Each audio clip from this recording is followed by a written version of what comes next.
Hi everyone. Today I'm going to talk to you since and for. How to use since and for in present perfect tense. You know that they are prepositions. Mainly we use since to talk about beginning of a time period. We use for to talk about the length or a duration of a time period. Then අද විශේෂයෙන්ම මම ඔයාලට පැහැදිලි කරන්න හදන්නේ මේ present perfect tense එකේ since සහ for කියන prepositions නැත්නම් නිපාත කොහොමද යොදාගන්නේ කියන එක. since අපි යොදා ගන්නවා කාල පරිච්ඡේදයක ආරම්භය සටහන් කරන්න.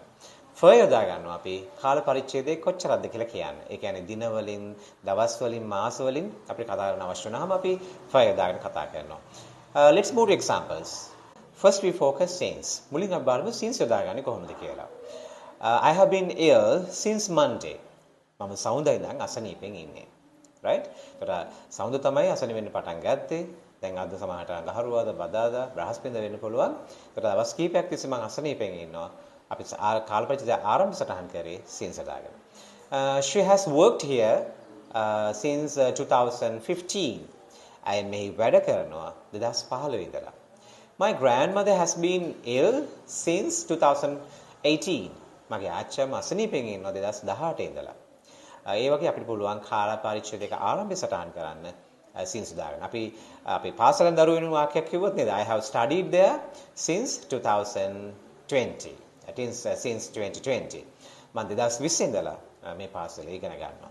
එතකොට පාසලෙන් දරුවෙකුට කියන්න පුළුවන් මේ විදිහට එයාගේ කොච්චර කාලෙ ඉගෙන ගත්තද කියලා. Let's move to for. අපි බලමු for යොදාගන්නේ කොහොමද කියලා.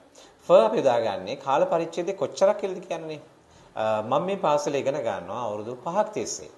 I have studied here for 5 years. I have studied here for 5 years. My grandmother has been ill for many years. මගේ අත්තම්මා නැත්නම් ආච්චියම්මා අවුරුදු ගාණක් තිස්සේ අසනීපෙන් ඉන්නවා. එතකොට මේ many years කියලා කියන්න පුළුවන් අපිට අවුරුදු ගාණක් තිස්සේ. එතකොට for යොදා ගන්නවා අපි කාල පරිච්ඡේදය කොච්චරද කියලා කියන්නේ නැත්නම් duration එහෙම නැත්නම් ඒ කාලේ length එක ගැන කතා කරලා තමයි අපි for යොදාගන්නේ. ඒ විදිහට අපිට පුළුවන් since සහ for කියන දෙක present perfect tense එකේදී prepositions නිපාත විදිහට ඔය කියන ප්‍රධාන අදහස් දෙක පැහැදිලි කරන්න. Thank you.